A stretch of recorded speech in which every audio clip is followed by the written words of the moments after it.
प्यारे बच्चों, motion education में आपका स्वागत है। मैं आपका अपना किशन कुमार पाठक आज आपके लिए लाया हूं पाठ 10 सदिश बीज गणित। सदिश बीज गणित के अंदर भी अपन क्या पढ़ेंगे आज? दो सदिशों का सदिश गुणनफल। इससे पहले अपन ने पढ़ा है दो सदिशों का अदिश गुणनफल। आज अपन पढ़ने जा रहे हैं दो सदिशों का सदिश गुणनफल। क्या होता है बेटा दो सदिशों का सदिश गुणनफल? देखिए आप, दो सदिशों का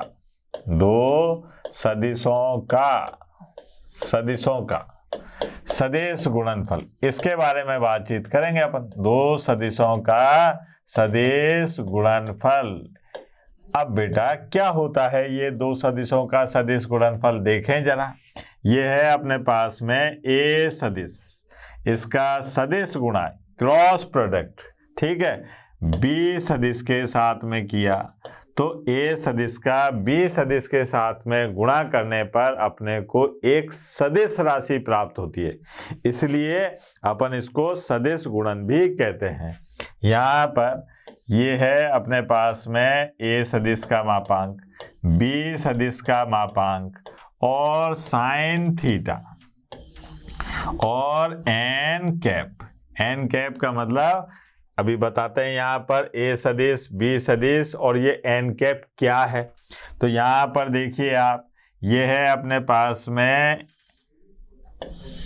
ए सदिश, ठीक है, इसको कहा मैंने ए सदिश। ये है मेरे पास में बी सदिश और इन दोनों के बीच में बनने वाला कोण है थीटा, जो ये रहा। ए सदिश और बी सदिश के बीच में बनने वाला कोण क्या है? थीटा। अब ये एन कैप क्या है? एन कैप क्या है?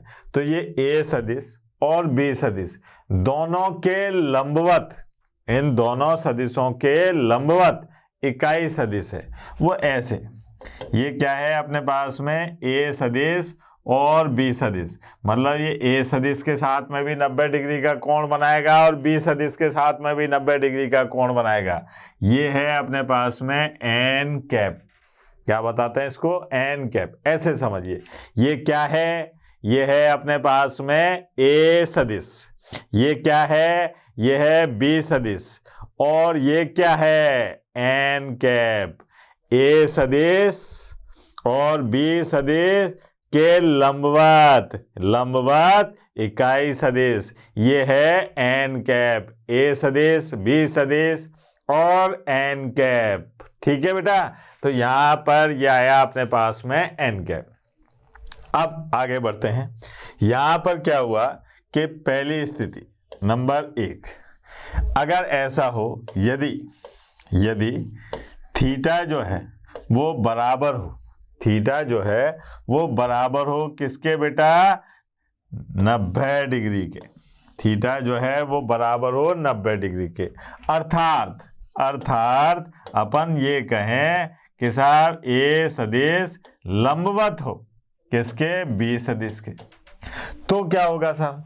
ए सदिश लंबवत हो बी सदिश के, तब क्या होगा? तो यहां पर देखा अपन ने कि साहब ए सदिश और साहब बी सदिश, ये आ गया अपने पास में ए सदिश का मापांक, बी सदिश का मापांक और साइन 90 का मान 1 और ये इकाई सदिश है। तो यहाँ पर ए सदिश और बी सदिश का जब अपन गुणा करेंगे, कौन सा गुणा? सदिश गुणा, तो अपने को उनके मापांकों के गुणनफल के बराबर मान प्राप्त होगा, ठीक है बेटा। अब इससे क्या परिणाम निकला ये भी याद रखें। इसमें क्योंकि ये सदिश गुणनफल है तो इसमें दिशा जरूर आएगी। तो एक बात याद रखो कि इसमें ऐसे करके सर्किल बनाओ साहब। ये है अपने पास में आई कैप, ये है अपने पास में जे कैप और ये है अपने पास में के कैप, ठीक है। अब क्या हुआ कि जब आई कैप क्रॉस जे कैप दोनों लंबवत हैं, ये एक्स अक्ष के अनुदेश इकाई सदिश है, ये वाई अक्ष के अनुदेश इकाई सदिश है, दोनों परस्पर लंबवत हैं, तो इनका मान क्या आएगा? इनका मान क्या आएगा? तो यहाँ पर अपने को याद है कि ये एन कैप आ रहा है। ये क्या है अपने पास में? इन दोनों सदिशों के लंबवत इकाई सदिश। एन कैप क्या था? ये एन कैप यहाँ ऐसे मान लो, ये क्या है? ए और बी के लंबवत इकाई सदिश है ना। अब आप सोचो कि मैंने यहाँ पर ये बताया ऐसे, ये एक्स अक्ष, ये वाई अक्ष और ये जेड अक्ष, ठीक है। अब यहाँ पर ये है आई और ये है जे कैप और ये है के कैप, ठीक है बेटा। अब आपसे मैं कह रहा हूं कि साहब ये जो दो सदिश हैं, ए सदिश का काम कर रहा है आई कैप और बी सदिश का काम कर रहा है जे कैप, ठीक है। तो इन दोनों के लंबवत इकाई सदिश कौन सा होगा? आई कैप और जे कैप के लंबवत इकाई सदिश कौन होगा? के कैप होगा ना। तो यहां पर अपने पास में क्या आ जाएगा? के कैप। कितना आसान काम था। अच्छा, अगर मान लीजिए जे कैप क्रॉस के कैप, ये करा अपन ने, ये जे कैप है और ये के कैप है। जे कैप क्या होता है? जे कैप होता है वाई अक्ष के अनुदेश इकाई सदिश और के कैप क्या है? जेड अक्ष के अनुदेश इकाई सदिश।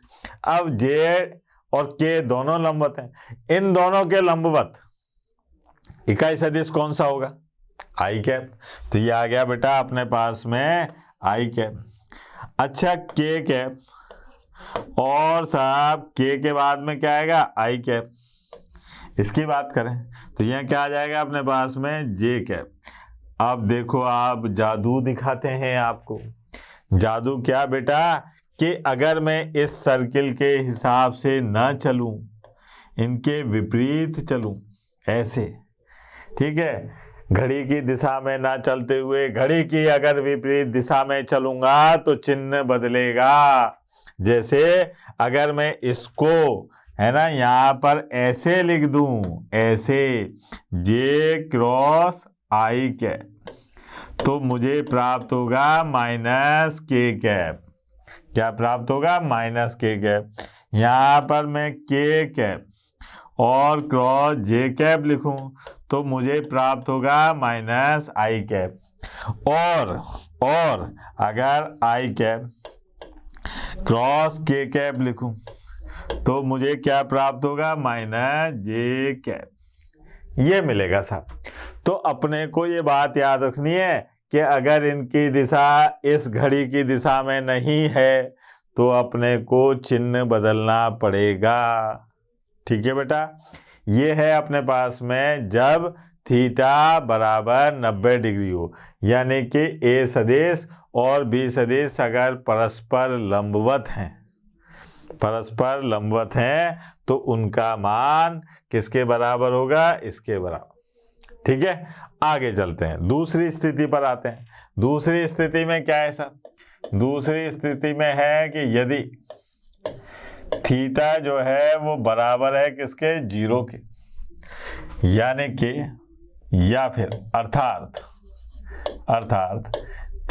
ए सदिश और बी सदिश जो है क्या हो? समांतर हो। कोष्टक में आप इनको संरेखीय भी कह सकते हो, है ना, संरेखीय हो। तो क्या होगा सर?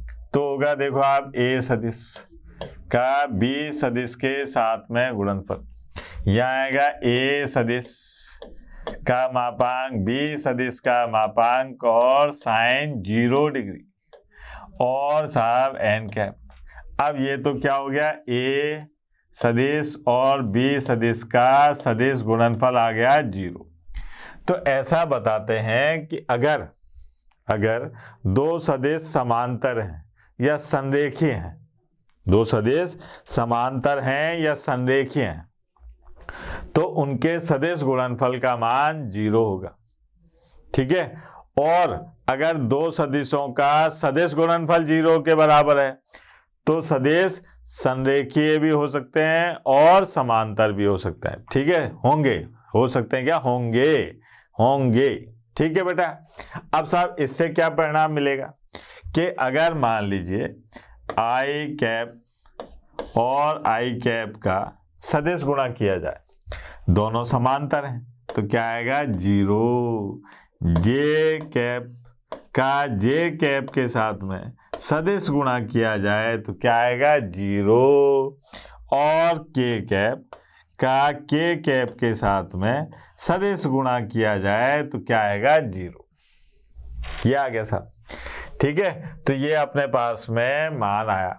फिर उसके बाद में अपने को जरूरत पड़ी तीसरी चीज। तीसरी बात क्या पूछा गया कि साइन थीटा का मान निकालना हो तो कैसे निकालेंगे साहब।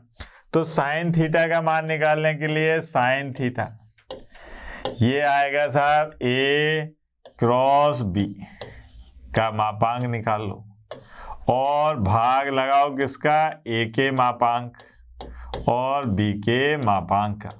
ये आ गया। एन कैप कहाँ गया साहब, एन कैप कहाँ गया कि उसका मापांक निकाला। एन कैप क्या था, ए सदिश और बी सदिश के लंबवत इकाई सदिश। तो अपन इस पूरे का मापांक निकालते ही काम खत्म। जब मापांक निकालेंगे तो एन कैप तो गायब हो गया, ठीक है ना। तो ये चीज आ गई। अब बालक ने कहा कि सर ये तो चलो बात हुई अपने पास में जब ए सदिश और बी सदिश का अपने सदिश गुणा करा। अगर मान लो ए सदिश और बी सदिश, ए सदिश और बी सदिश घटकों के रूप में दे रखे हों, तब क्या करेंगे साहब, तब भी तो अपने को गुणा करना पड़ेगा ना। तो देखते हैं साहब, ए सदिश और बी सदिश अगर घटक के रूप में दे रखे हों तो यहां पर आए साहब यदि ए सदिश बराबर है, ए सदिश बराबर है A1 आई कैप, A2 जे कैप और साहब A3 के कैप। ये आ गया। बी सदिश जो है ये बराबर है B1 आई कैप और B2 जे कैप और B3 के कैप, ये दे रखा है, ठीक है। अब अपने को घटक के रूप में दे रखा है। अब अपने को क्या काम करना है, इन दोनों सदिशों का सदिश गुणनफल करना है। बहुत आसान है क्योंकि अपन मैट्रिक्स और सारणिक पढ़ चुके हैं।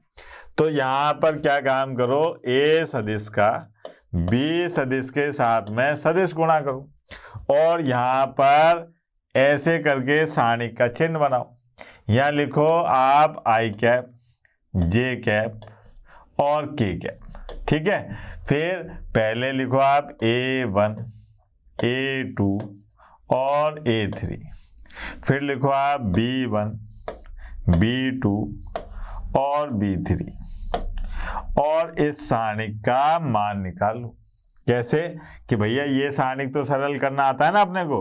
कैसे करते थे, आई कैप यहां लिखते थे प्लस माइनस प्लस, ठीक है। फिर आई कैप, इस स्तंभ को छुपा लिया, इस पंक्ति को छुपा लिया, तो यहाँ आएगा A2 B3 minus B2 A3, फिर माइनस जे कैप, फिर क्या आएगा, इस स्तंभ को छुपाया, इस पंक्ति को छुपाया, तो यहाँ आया A1 B3 minus B1 A3, फिर प्लस के कैप। अब क्या काम करा, इस पंक्ति को छुपा लिया, इस स्तंभ को छुपा लिया, तो A1 B2 और माइनस B1 A2, ये आ गया साहब। ये अपने पास में A सदिश और B सदिश का गुणनफल आ गया। कौन सा वाला, सदिश गुणनफल। कैसे, सारणिक का इस्तेमाल करेंगे और ऐसा सूत्र बना लेंगे। कितना आसान काम था। अब इसमें दो बातें और पूछी जाएंगी, एक समांतर चतुर्भुज का क्षेत्रफल और एक पूछा जाएगा त्रिभुज का क्षेत्रफल, ठीक है। दो चीजें और पूछ सकते हैं। तो यहाँ पर सबसे पहले आते हैं त्रिभुज। कहाँ बनाऊं, यहीं बना देता हूं, है ना। यहाँ पर त्रिभुज आया साहब ऐसे, ये ठीक है। इसका नामकरण रखा A, B और C। अब त्रिभुज की इस भुजा का सदिश दे रखा है A सदिश और इस भुजा का सदिश दे रखा है B सदिश, है ना। इकाई सदिश, ये अपने पास में एक बिंदु है। ये दोनों सदिश कौन से हैं, सहअत्म। सह प्रारंभिक, एक ही बिंदु से प्रारंभ होने वाले सदिश। अगर मैं यहाँ कहूं कि त्रिभुज ABC का क्षेत्रफल क्या होगा बेटा? त्रिभुज ABC का क्षेत्रफल 1/2 और A सदिश का सदिश गुणनफल B सदिश के साथ में, और फिर उसका क्या निकाल लिया? मापांक। उस सदिश का क्या निकाल लिया? मापांक। अब एक और बात कर देते हैं, यहाँ पर एक समांतर चतुर्भुज बनाते हैं ऐसे, ठीक है, और नामकरण रखा उसका ABCD। ये जो है A सदिश है और ये B सदिश है। दोनों भुजाएं कौन सी हैं? AB और AD। ये हैं आसन्न भुजाएं, ठीक है, आसन्न भुजाएं। तो यहां पर कहेंगे अपन चतुर्भुज ABCD का क्षेत्रफल बराबर होगा किसके? A सदिश और B सदिश के सदिश गुणनफल के मापांक के। ये दो बातें याद रखनी। ये किसके क्षेत्रफल हैं? ये त्रिभुज का क्षेत्रफल और ये चतुर्भुज का क्षेत्रफल। इससे ज्यादा अपने को दिमाग नहीं लगाना। ये छोटे छोटे पप्पू टाइप सूत्र हैं, याद हो सकते हैं। अब साहब कुछ सवाल करते हैं, आपकी प्रश्नावली की ही करते हैं पहले, है ना। 10.4 पहला सवाल देखो आप। ये कह रहा है कि साहब A सदिश दे रखा है, B सदिश दे रखा है, तो A सदिश और B सदिश का पहले सदिश गुणनफल करो, फिर उसका मापांक निकालो। तो आ जाओ मैदान में। यहां पर क्या है बेटा? हल में क्या है? दिया है, क्या दिया है मेरे लाल? दिया है कि A सदिश ये है I cap minus 7J cap plus 7K cap. B सदिश ये है अपने पास में कितना? 3I cap minus 2J cap और प्लस 2K कैप। अब ये तो अपने को घटकों के रूप में दे रखा है। A सदिश और B सदिश का मान किसके रूप में दे रखा है? घटकों के। तो अपन क्या काम करेंगे? A सदिश और B सदिश का सदिश गुणनफल निकालेंगे। इसके लिए मार साहब ने कहा था कि मैट्रिक्स और सारणिक का इस्तेमाल करो। सारणिक बनाई थी ना, ऐसे सारणिक बनाओ। तो यहाँ पर देखो आप I कैप, J कैप और K कैप। अच्छा ये बात याद रखना कि पहले A लिखा हुआ है, तो ये दूसरी जो पंक्ति आएगी ये A से आनी चाहिए। A के अदिश घटकों की बननी चाहिए, जैसे 1 माइनस 7 और प्लस के साथ। फिर B सदिश 3 माइनस के 2 और 2, ठीक है। अब इसको सरल कर लो। सरल करना तो अपने को बहुत अच्छे से आता है। यहाँ पर लिखते हैं प्लस माइनस प्लस, ये I कैप, फिर इस स्तंभ को छुपाया, इस पंक्ति को छुपाया, ये आ गया माइनस के 14 और ये हो गया प्लस के 14, ठीक है, माइनस J कैप। यहाँ पर देखें, इसको छुपा दिया, इसको छुपा दिया, तो ये आया 2 और माइनस के 21, ठीक है। फिर आए साहब प्लस K कैप। अब K कैप में क्या है साहब? इसको छुपा दिया, इसको छुपा दिया, तो ये आया माइनस के 2 और प्लस के 21। अब इसको सरल कर, अरे ये तो 0 हो गया। यहाँ पर आ गया 19 और साहब J कैप और 19 K कैप। ये तो अपने पास में आया A सदिश और B सदिश का सदिश गुणनफल, लेकिन अपने को मापांक निकालना है। तो साहब A सदिश और B सदिश के सदिश गुणनफल का मापांक अंडर रूट के अंदर, ठीक है, क्या आ जाएगा? 19 की घात 2 और 19 की घात 2 बराबर, यह आ जाएगा 19 और अंडर रूट 2। ये आया साहब अपने पास में आंसर। कितना सिंपल सवाल था, ठीक है, कोई दिमाग लगाना नहीं पड़ा अपने को, क्योंकि सारणिक तो अपने को आती है ना। आगे देखिए साहब, ये देखिए आप, इस प्रश्न में क्या दे रखा है अपने को कि a सदिश प्लस b सदिश, a सदिश माइनस b सदिश की लंब दिशा में, a सदिश प्लस b सदिश, a सदिश माइनस b सदिश की लंब दिशा में मात्रक सदिश ज्ञात कीजिए। अब देखो आप, मात्रक सदिश ज्ञात कीजिए। मात्रक सदिश क्या है? मात्रक सदिश क्या है? इकाई सदिश ज्ञात कीजिए। अब इकाई सदिश और मात्रक सदिश, ये तो वही वाली बात होगी कि गंगाधर ही शक्तिमान है और शक्तिमान ही गंगाधर है। तो यहाँ पर मात्रक सदिश ज्ञात करना है।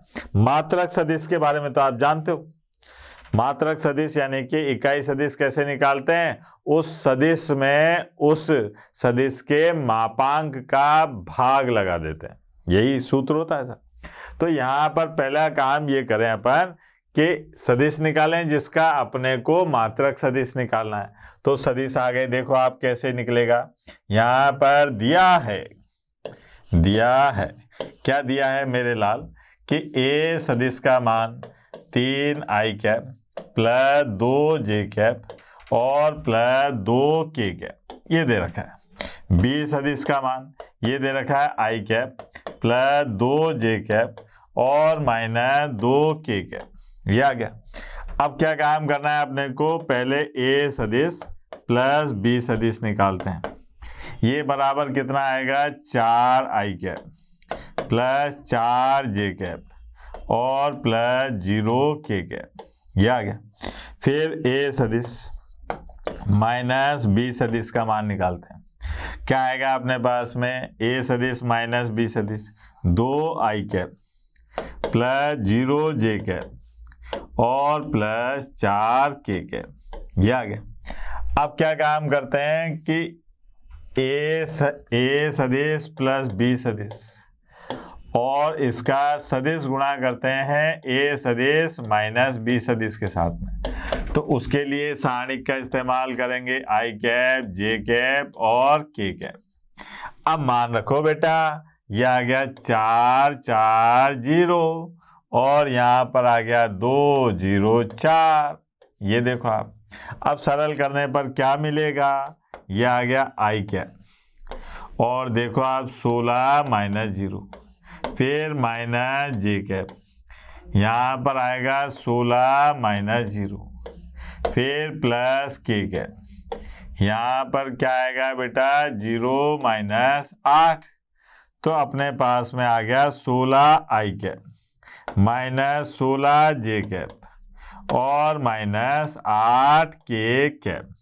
ये किसका मान आया बेटा? a सदिश प्लस b सदिश का सदिश गुणनफल किया जब अपन ने a सदिश माइनस b सदिश के साथ में। लेकिन अपने को इसका इकाई सदिश निकालना है। क्या निकालना है? इकाई सदिश। अब अपने को याद है, चूंकि अगर अपने को p कैप निकालना है तो कैसे निकालेंगे? p सदिश और उसके मापांक का भाग ऐसे देंगे। तो इसका मतलब मुझे इसके मापांक की जरूरत पड़ेगी। तो मैंने क्या काम करा कि यहाँ पर a सदिश प्लस b सदिश और साहब a सदिश माइनस b सदिश के सदिश गुणनफल का मापांक निकाल लिया। मापांक क्या है साहब? अंडर रूट 16 की घात 2 माइनस 16 की घात 2 और माइनस 8 की घात 2। सरल करने पर कितना आ गया अपने पास में? 24। अब अपने को मात्रक सदिश यानी कि इकाई सदिश निकालना है। अब a सदिश प्लस b सदिश और साहब a सदिश माइनस b सदिश का मात्रक सदिश, मात्रक यानी कि इकाई लिख दूं साहब, है ना, इकाई सदिश, ये निकालना है साहब।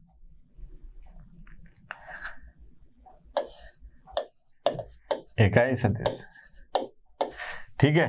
तो ये क्या निकलेगा बेटा? देखें आप, यह आएगा a सदिश प्लस b सदिश और साहब क्रॉस a सदिश माइनस बी सदिश, इसमें भाग लगा दो आप, ए सदिश प्लस बी सदिश और ए सदिश माइनस बी सदिश के मापांक का। यहाँ पर है 16 आई कैप माइनस 16 जे कैप माइनस 8 के कैप में भाग लगा दो आप किसका, 24 का। ठीक है, अब साहब यहाँ पर देखो आप, ये किससे 4 से कट रहा है, 4 चौक 16 और 4 से मत को 8 से काटो साहब, है ना, 8 से काटा तो ये आ गया 2/3 आई कैप माइनस 2/3 जे कैप और माइनस 1/3 के कैप। अब ये इकाई सदिश है, देखो आप इनको गुणा करके इनके जो अदिश घटक है इनके वर्गों का योगफल करोगे तो इकाई सदिश आएगा, या इसका मापांक निकालेंगे तो 1 आएगा। ये है अपना आंसर। ठीक है बेटा, ये देखिए आप प्रश्न, इसमें क्या दे रखा है अपने को, यदि एक मात्रक सदिश ए सदिश जो है एक मात्रक सदिश है, अर्थात इसका मापांक 1 है। ठीक, फिर आई कैप के साथ में π/3, जे कैप के साथ में π/4, के कैप के साथ में एक न्यून कोण थीटा बनाता है। अब ये आई कैप, जे कैप, के कैप, ये आपको याद है, ये क्या है, एक्स अक्ष के अनुदिश इकाई सदिश, वाई अक्ष के अनुदिश इकाई सदिश, जेड अक्ष के अनुदिश इकाई सदिश। अब ये π/3 π/4 ये कोण बना रहे हैं, और जेड अक्ष के अनुदिश कितना कोण बना रहा है, ये थीटा। तो अल्फा बीटा गामा के मान दे रखे हैं, तो पहले तो अपने को थीटा का मान निकालना है, फिर इसके घटक निकालना है। तो देखो कैसे निकलेंगे, हल में सबसे पहले आता है दिया है, क्या दिया है, तो दिया है भैया कि ए सदिश का जो मापांक है वो 1 है, और साहब जो कोण है अल्फा बराबर ये है π/3, और साहब बीटा बराबर ये है π/4, और गामा बराबर ये है थीटा। अब अगर अपन ए सदिश को घटक के रूप में लिखें, A1 आई कैप और A2 जे कैप और A3 के कैप, ऐसे लिख लें, जहां पर ये A1 A2 A3 क्या है, घटक है। ठीक है, तो यहाँ मापांक ए का मापांक, ए सदिश का मापांक कितना दे रखा है, 1। अब मुझे A1 A2 A3 के मान निकालना है।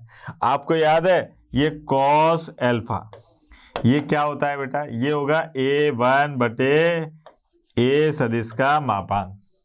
अब यहाँ पर अल्फा का मान दे रखा है π/3, तो ये आ गया cos π/3। A1 का मान अपने को याद करना है, इसका मान दे रखा है 1। cos π/3 यानी कि cos 60 डिग्री का मान कितना होता है, 1/2। तो यहाँ से A1 का मान कितना आ गया बेटा, 1/2, ये आ गया। फिर बात करिए अपन ने cos बीटा की, cos बीटा क्या है, A2 बटे ए सदिश का मापांक। अब यहाँ पर बीटा का मान दे रखा है π/4, तो A2 बटे 1, A2 का मान कितना आ गया बेटा, 1/√3। फिर बात करिए अपन ने cos गामा की, cos गामा A3 बटे ए का मापांक, यहाँ पर ये दे रखा है cos थीटा, क्या दे रखा है, cos थीटा। अब cos थीटा ये A3/1, यहाँ से A3 जो है ये बराबर किसके आ गया, cos थीटा की। ये √2 था बेटा, ये √3 कैसे आ गया। ठीक है, ये हो गया साहब। अब A1 A2 और A3 के मान आ गए। जब A1 A2 और A3 के मान आ गए तो अपने पास में ए सदिश का मान आ गया। A1 A2 A3 के मान लिखे, 1/2 आई कैप, 1/√2 जे कैप और cos थीटा के कैप, ये है। अब प्रश्नानुसार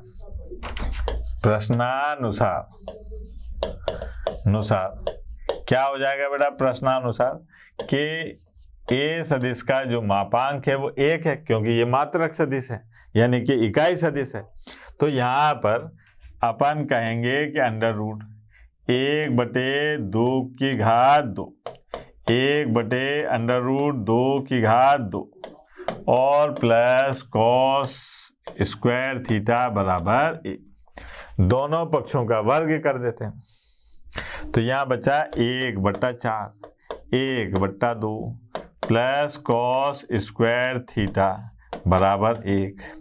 अब 1/2 और 1/4 ध्यान देना, कॉस स्क्वायर थीटा बराबर ये कितना हो गया?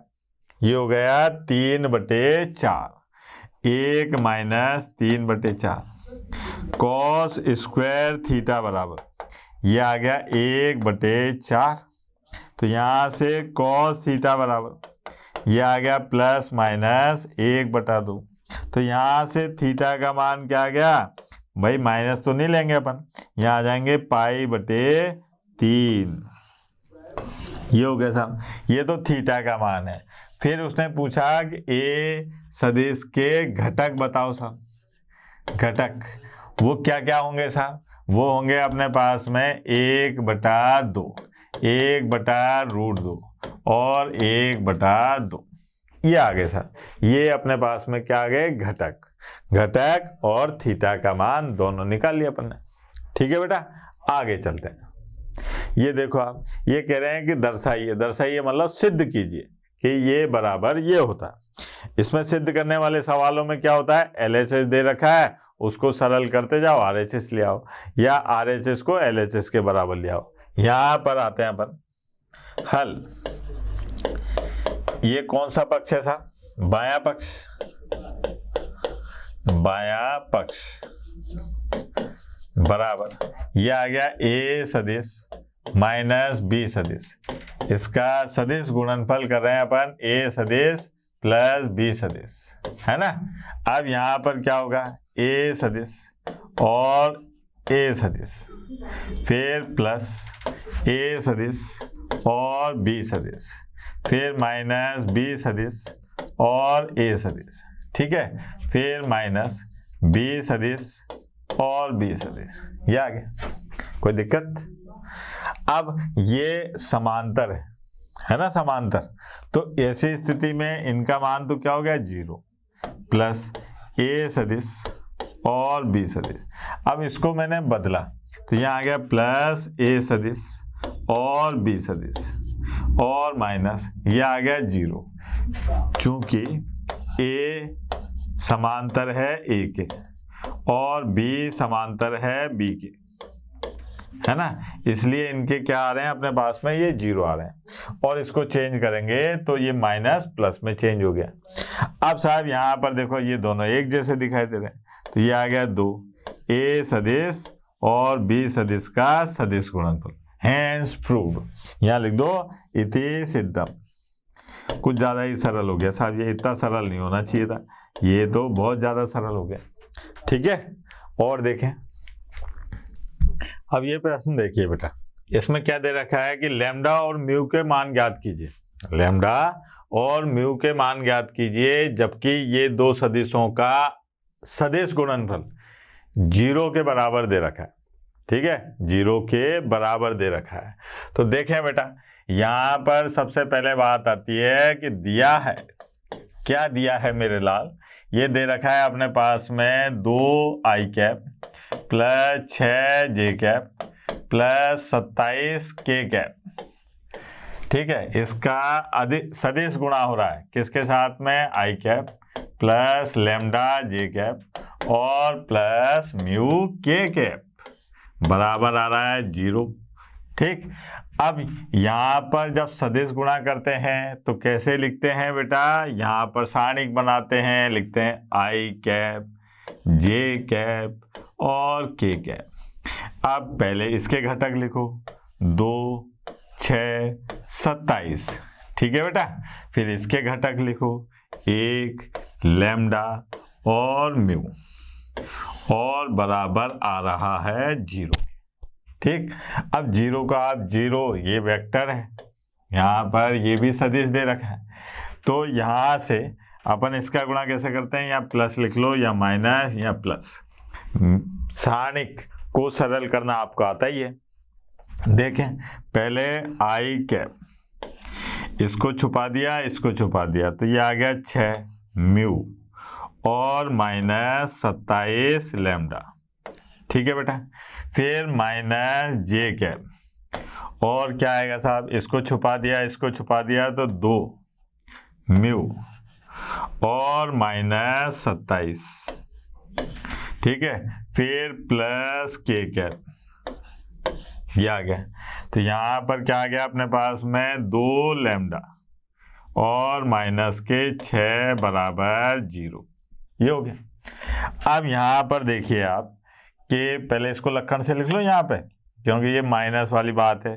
तो ये देखिए आई कैप और 6 म्यू माइनस 27 लैम्डा प्लस जे कैप, यहाँ पर ये आ जाएगा 27 माइनस 2 म्यू, है ना, माइनस कॉमन ले लिया मैंने। फिर प्लस के कैप और ये आ गया 2 लैम्डा माइनस 6 बराबर 0।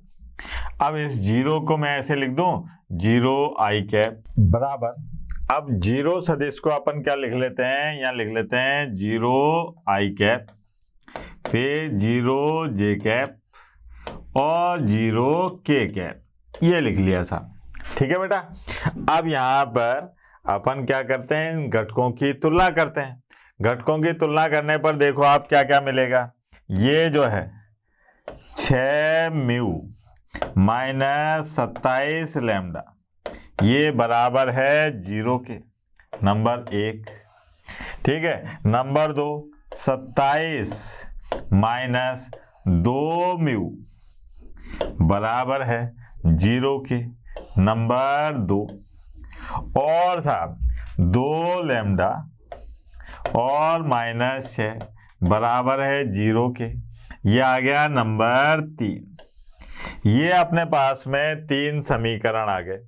अब अपने को लैम्डा और म्यू का मान निकालना है। तो देखिए अगले उस पर आते हैं पेज पर। हाँ भाई, देखिए क्या होगा अपने पास में, यहाँ पर 6 म्यू, समीकरण 1 थी अपने पास में 6 म्यू माइनस 27 लैम्डा बराबर 0, ये समीकरण 1 थी। और 27 माइनस 2 म्यू ये बराबर 0, ये थी समीकरण नंबर 2। और यहाँ पर 2 लैम्डा माइनस 6 बराबर 0, ये थी समीकरण नंबर 3। एक बार देख लेते हैं कि सही है कि गलत है। ठीक है साहब।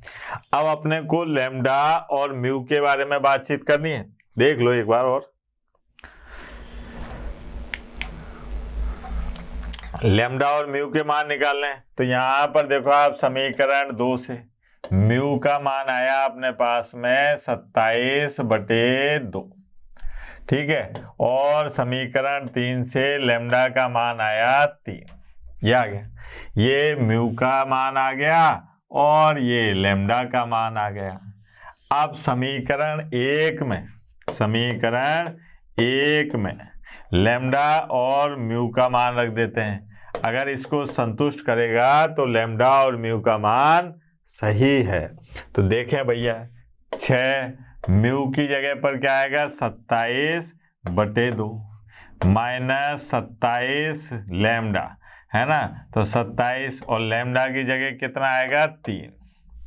अब देखो आप क्या आ रहा है, 2 से ये कटा 3 बराबर आ गया 0। इसका मतलब लैम्डा का मान है 3 और म्यू का मान है 27। ये संतुष्ट करता है समीकरण 1 को। ठीक है बेटा, आगे बढ़ते हैं। यहां देखिए आप, दिया हुआ है कि ए सदिश का बी सदिश के साथ में अदिश गुणनफल 0 है। ए सदिश का बी सदिश के साथ में सदिश गुणनफल भी 0 है। तो अपने को ये बताना है कि सदिश ए और सदिश बी के बारे में आप क्या कह सकते हैं। तो देखिए साहब, यहाँ पर पहली बात आई साहब कि क्या दे रखा है, हल दिया है, क्या दिया है कि ए सदिश का बी सदिश के साथ में अदिश गुणनफल 0 है। अब अपने को याद है, अंग्रेजी में लिखते हैं वी नो दैट, ठीक है, यही लाइन जानता हूं, चाहे जानो मत जानो, कि जब ए सदिश का बी सदिश के साथ में अदिश गुणनफल 0 हो तो क्या होता है बेटा, ए सदिश लंबवत होता है किसके, बी सदिश के। पहली बात तो इससे तो ये मिला अपने को, है ना। नंबर दो पुनः दिया है, क्या दिया है बेटा, दिया है कि साहब ए सदिश का बी सदिश के साथ में सदिश गुणनफल 0 के बराबर है। अब यहां पर फिर लिखा अपन ने वी नो दैट, यही लाइन आती है मेरे को अंग्रेजी में बस, है ना। वी नो दैट क्या है साहब, वी नो दैट कि जब ए सदिश का बी सदिश के साथ में सदिश गुणनफल 0 होता है तो हो तो ऐसी स्थिति में ए सदिश समांतर है किसके, बी सदिश के। ए सदिश समांतर है बी सदिश के, ठीक है। पहली बात, ये बात अपने को याद रखनी है कि भाई ऐसा होता है तो ऐसा होता है, ऐसा होता है तो ऐसा होता है, ये अपन ने पढ़ा ही है। अब आप बताओ कि ए सदिश बी सदिश के लंबवत है या ए सदिश बी सदिश के समांतर है। ये दोनों एक साथ तो हो नहीं सकते भाई, अगर लंबवत हैं तो समांतर नहीं हो सकते और समांतर हैं तो लंबवत नहीं हो सकते, सीधी सी बात है।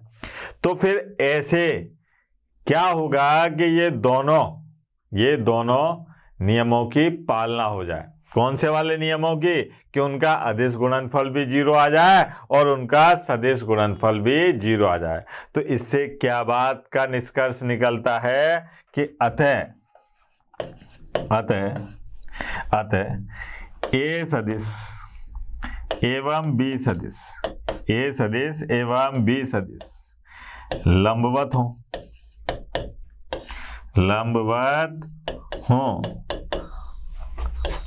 तथा समांतर भी हों,